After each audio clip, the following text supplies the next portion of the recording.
بس رمضان کی سب سے بڑی تیاری کیا ہے کہ اپنے دلوں کو صاف کر لو پہلے سے، کہ جس دل میں نفرت ہو، بغض ہو، کسی کے لیے غصہ ہو، کسی کے لیے کیا کیا جذبے ہوں، دل صاف کرنا۔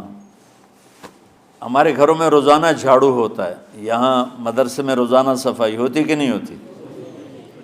کیونکہ دنیا کی اصل گندگی ہے تو جھاڑو ہاتھ سے نہیں چھوٹ سکتا۔ حرم شریف میں دیکھا کیسے چاروں طرف خدام پھر رہے ہوتے ہیں برش لے کر، تو دل پہ غبار ایسے آتا ہے جیسے صحن میں غبار آتا ہے، دل پہ گندگی ایسے آتی ہے جیسے صحن میں آتی ہے۔ تو ہم نے نظام بنایا ہوا ہے، لوگ مقرر ہیں وہ روزانہ جھاڑو دیتے ہیں۔ تمہارا دل ایک آنگن ہے، ایک صحن ہے، اس میں بغض، نفرت، حسد، پتہ نہیں کیا کیا گندگیاں آئیں گی اور آتی رہیں گی۔ بچوں ایک کام کرو، جھاڑو پکڑ لو، صاف کرو۔ یا اللہ معاملہ تجھ سے کرنا ہے، لوگوں سے نہیں۔ کسی نے برا کہا، کسی نے غیبت کی، کسی نے گالی دی، کسی نے دھکا دیا، کسی نے حق مارا، کسی نے کچھ کیا، یا اللہ تیرے سپرد میں نے اپنے دل کو سب سے صاف کیا، میں نے اپنے دل کو سب سے صاف کیا۔ یہ اتنی بڑی عبادت ہے کہ بڑے بڑے نفلوں والے، تہجد والے، حج عمرے روزے والے تمہیں نہیں پکڑ سکیں گے، کیونکہ اس کا کرنے والا دنیا میں کوئی نہیں۔ نفل پڑھنے والے تو بے شمار ہیں، عمرے کرنے والے بے شمار ہیں، علماء بے شمار ہیں، حاجی بے شمار ہیں، سخاوت کرنے والے بے شمار ہیں، لیکن اس ٹکڑے کو صاف کرنے والا لاکھوں میں ایک بھی نہیں ہے۔ مشکل کام ہے، آپ یہ سیکھ لیں، صاف کرو، صاف کرو، صاف کرو۔ یہ رمضان کی سب سے بڑی تیاری اور علم کو حاصل کرنے کی سب سے بڑی چابی ہے کہ اپنے دل کو کھلا کر لو۔ کوئی چیز خالی ہوگی تو کچھ آئے گا۔ جس دل میں بغض بھرا ہو، نفرت بھری ہو، حسد بھرا ہو، کینہ بھرا ہو، اس میں خاک آئے، اس میں تو علم کی ایک کرن بھی نہیں آئے گی۔ اس زبان سے چاہے جتنے مرضی موتی بکھیرے، دل اس کا اندھا ہوگا۔ لا تعمى الابصار ولكن تعمى القلوب التي في الصدور۔ یہ آنکھوں سے اندھے نہیں، دل سے اندھے ہیں۔ تو بچوں اپنے دل کو صاف کرنا سیکھو۔ وہ کتنی مشہور حدیث ہے، آپ نے کہا اس دروازے سے ایک جنتی آ رہا ہے، تو ایک انصاری صحابی داخل ہوئے، جوتا ہاتھ میں، داڑھی میں وضو کا پانی۔ اگلے دن اس دروازے سے ایک جنتی آ رہا ہے، تو ایک صحابی آئے، ہاتھ میں جوتا، داڑھی میں وضو کا پانی، وہی صحابی۔ اگلے دن اس دروازے سے ایک جنتی آ رہا ہے، تو وہی صحابی 3 دن جنت کی بشارت لی انہوں نے۔ اس صحابہ کی جماعت میں ایک شخص ہیں جن کا نام ہے عبداللہ بن عمرو بن عاص۔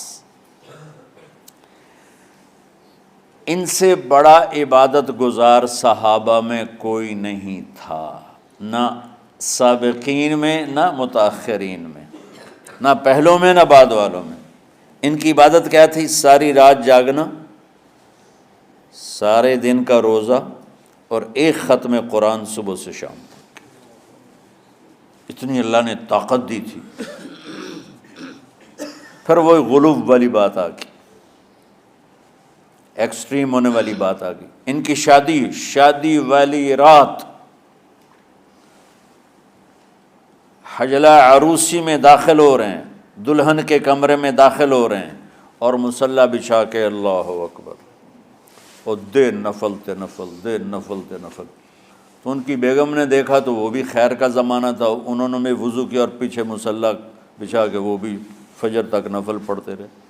صبح ہوئی تو حضرت عمرو بن عاص رضی اللہ عنہ نے پوچھا، بیٹی رات کیسی گزری؟ کہا جی ماشاءاللہ آپ کے بیٹے تو بڑے عبادت گزار ہیں، ساری رات نفلوں میں ہی گزری۔ تو وہ ان کو شکایت کر دی۔ حضرت عمرو بن عاص کو اتنا غصہ چڑھا، بیٹے کو تو کچھ نہیں کہا، کتنی حکمت کی بات ہے، سیدھے گئے اللہ کے نبی کے پاس، یا رسول اللہ یہ عبداللہ دیکھیں کیسا نادان ہے، اس کی شادی کی ساری رات نفل پڑھتا رہا۔ تو آپ کہتے ہیں ماشاءاللہ ماشاءاللہ کتنی بڑی بات ہے۔ نفلوں میں گزر گئی، رات بھی نفلوں میں گزر گئی۔ تو آپ نے حضرت عبداللہ بن عمر کو بلا کے ڈانٹا کہ تو نے مہینے میں 3 دن روزے رکھنے ہیں، بس اس سے زیادہ نہیں رکھنے، اور ہفتے میں 1 قرآن ختم کرنا ہے۔ کہا یا رسول اللہ میرے اندر طاقت زیادہ ہے۔ پھر اچھا 15 دن روزے رکھنے، کہ نہیں میرے اندر طاقت زیادہ ہے۔ آپ اس کو تھوڑا تھوڑا کر کے گھٹاتے رہے، اور وہ ہر دفعہ نہیں یا رسول اللہ میرے اندر طاقت زیادہ ہے۔ تو آخر میں آپ نے کہا اچھا چلو صوم داؤدی پہ آ جاؤ، 1 دن روزہ رکھو، 1 دن افطار کرو، اور 3 دن سے پہلے قرآن ختم نہیں کرنا۔ تو آپ نے اس کو پیچھے کیا۔ یہ بیٹھے تھے اس محفل میں، ان کے دل میں آیا کیا یہ بزرگ مجھ سے زیادہ عبادت کرتا؟ رات میں ساری جاگتا ہوں، دن روزہ رکھتا ہوں، 1 ختم کرتا ہوں، تو جنت کی بشارت تو مجھے ملنی چاہیے تھی، ان کو کیسے مل رہی؟ یہ کسی کتاب میں نہیں لکھا کہ یہ ان کا جذبہ تھا، لیکن جو کہ میں ان کی سیرت کو جانتا ہوں تو مجھے خیال آتا ہے کہ ان کی نفسیات میں یہ بات آئی ہوگی، چونکہ صرف انہی کو خیال آیا کہ میں جا کے دیکھتا ہوں کہ یہ بزرگ کیا کرتے ہیں۔ تو ان کے پاس پہنچ گئے، چاچا، ذرا وہ ادھیڑ عمر تھے، چاچا وہ میرے ابا تھوڑے ناراض ہیں، تو کچھ دن آپ کے پاس گزار لوں؟ کا بیٹا بسم اللہ آ جاؤ۔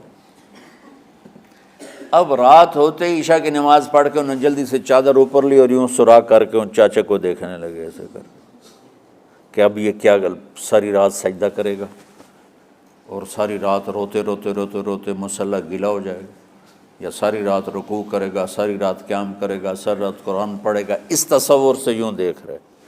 اور وہ بزرگ صحابی تشریف لائے، سرانے پہ سر رکھا، اللہم بسمک اموت و احیا، ہو گئے۔ اب یہ دیکھ رہے ہیں